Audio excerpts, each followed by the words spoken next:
नमस्कार साथियों, स्वागत है आपका एक बार फिर से हमारे सिंपल ज्ञान चैनल पर। साथियों, आज मैं आपको बताने वाला हूँ कि सिबिल स्कोर कैसे चेक करते हैं और अगर उसमें कोई गड़बड़ी है तो उसको कैसे ठीक करते हैं। बहुत ही सिंपल सा मेथड मैं आपको बताने वाला हूँ, जिससे आप अगर इंटरनेट यूज़र हैं तो आप आसानी से उसको ठीक कर सकते हैं। तो सबसे पहले जानते हैं कि आखिर सिबिल स्कोर होता क्या है। इसको हम क्रेडिट स्कोर भी कहते हैं। तो आपने देखा होगा कई बार जब आप बैंकों के पास लोन लेने जाते हैं तो बैंकें आपका सिबिल स्कोर चेक करती हैं। तो आसान शब्दों में सिबिल स्कोर किसी भी एक आदमी का लोन रिलेटेड एक्टिविटीज़ का पूरा कच्चा चिट्ठा होता है। कच्चा चिट्ठा से मतलब कि किसी भी आदमी ने अपने जीवन में कितने लोन लिए, उनको समय से चुकाया या नहीं चुकाया, कितने लोन उसने राइट ऑफ यानी नहीं चुकाए। तो इन सब से रिलेटेड उसकी सारी जानकारी के आधार पर आपको एक सिबिल स्कोर दिया जाता है, जो कि कई कंपनियां भारत में देती हैं, ट्रांस यूनियन सिबिल या फिर CRIF या फिर एक्सपीरियन।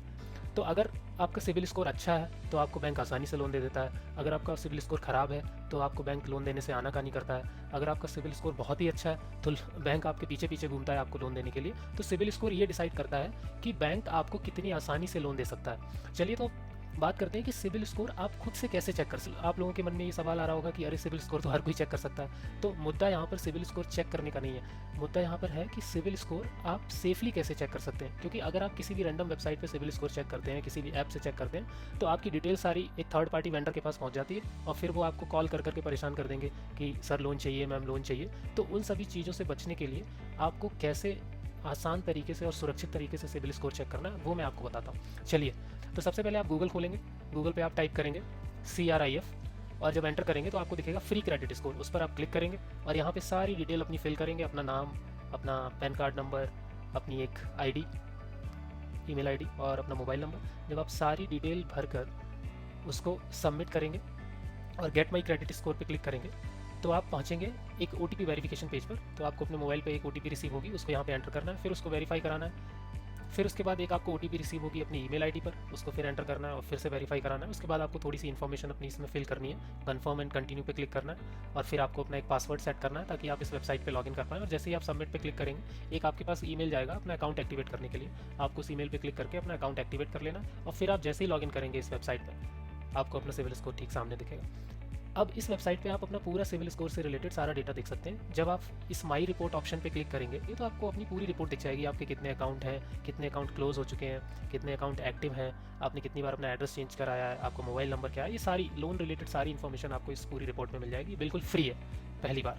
अब सबसे ज़रूरी बात है कि मान लीजिए आपको यहाँ पर ये स्कोर दिख रहा है 750 और जब आप अपनी रिपोर्ट में गए तो आपने देखा कि कोई एक अकाउंट ऐसा है जो आपने कभी आपसे रिलेटेड है ही नहीं, मतलब आपने कभी लोन नहीं लिया और आपको पता ही नहीं है कि वो अकाउंट इसमें कैसे हो गया ऐड।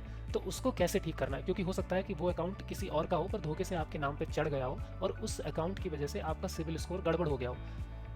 जैसे कि मान लीजिए हो सकता है आपका सिविल स्कोर 780 हो लेकिन अभी 750 दिखा रहा हो, क्योंकि वो लोन आपने कभी लिया ही नहीं पर किसी और का लोन आपके अकाउंट में चढ़ गया। तो ऐसी ऐसी सारी चीज़ों को आप कैसे ठीक कर सकते हैं, बहुत ही सिंपल प्रोसीजर है। आपको क्या करना है, आपको माई रिपोर्ट पे क्लिक करके रेस डिप्यूट पे जाना है। जैसे ही आप उस पर क्लिक करेंगे आपको एक एरो दिखाई देगा, उस पर आपको क्लिक करना है और फिर आपको प्रोसीड पे क्लिक करना है। तो जैसे ही आप प्रोसीड पे क्लिक करेंगे फिर आपको अपनी पर्सनल डिटेल, कॉन्टैक्ट डिटेल या फिर अकाउंट डिटेल, जहाँ भी आपको करेक्शन चाहिए या जहाँ भी आपको लगता है कि ये गड़बड़ है, मुझसे रिलेटेड नहीं है, वहाँ पे क्लिक करना है। ठीक है, जैसे कि मान लीजिए मैंने इस अकाउंट पे क्लिक किया जो कि एक बिजनेस लोन है और मुझे लगता है कि ये अकाउंट मुझसे बिलोंग नहीं करता, मैंने कभी ये लोन नहीं लिया लेकिन फिर भी ये मेरे अकाउंट में दिख रहा है, तो मैं इसको हटवाना चाह रहा हूँ। तो मैं इस अकाउंट को सेलेक्ट करूँगा और ऑप्शन सेलेक्ट करूँगा account doesn't belong to me, मतलब ये अकाउंट मुझे बिलोंग नहीं करता है, मैंने ये कभी लोन नहीं लिया।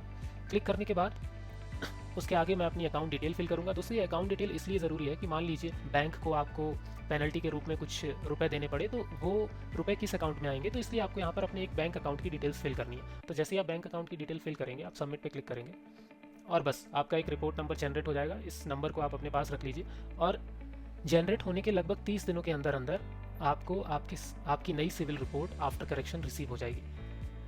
आप अपनी ईमेल आईडी पे चेक कर सकते हैं। जैसे ही वो सिविल स्कोर रिएक्टिफाई होगा आपको अपनी ईमेल पे कुछ इस तरह का ईमेल रिसीव होगा जहां आप देख सकते हैं एक नई आपकी सिविल रिपोर्ट अटैच होगी जो बिल्कुल फ्री होगी। जो भी करेक्शन हुआ होगा वो आपके पास आ जाएगा। तो दोस्तों ये था बहुत ही आसान भाषा में आप कैसे चेक कर सकते हैं सिविल स्कोर। दोस्तों अगर कोई भी क्वेश्चन है तो मुझे कमेंट सेक्शन में आप लिखकर ज़रूर बताइए, मैं आपकी पूरी हेल्प करने की कोशिश करूँगा। और आपको ये वीडियो कैसा लगा ये भी मुझे कमेंट सेक्शन में बताइए। तो दोस्तों अगले वीडियो में बहुत ही एक सिंपल मेथड आपको बताऊँगा, बहुत ही शानदार ट्रिक है जिससे आप बिना किसी बैंक जाए, बिना कुछ एफर्ट किए आप एक छोटा सा लोन प्राप्त कर सकते हैं। और जब आप उस लोन को 2-3 महीने चलाएंगे और चुकाएंगे तो उससे आपका क्या होगा, क्रेडिट स्कोर बहुत अच्छा हो जाएगा, आपका सिविल स्कोर बढ़ जाएगा। तो दोस्तों, अगर आप चाहते हैं कि मैं वो वीडियो बनाऊँ तो आप मेरे चैनल को सब्सक्राइब कीजिए, इस वीडियो को लाइक कीजिए और ज़्यादा से ज़्यादा लोगों तक पहुँचाने की कोशिश कीजिए। एक बार फिर से आपका बहुत बहुत धन्यवाद वीडियो के अंत तक बने रहने के लिए।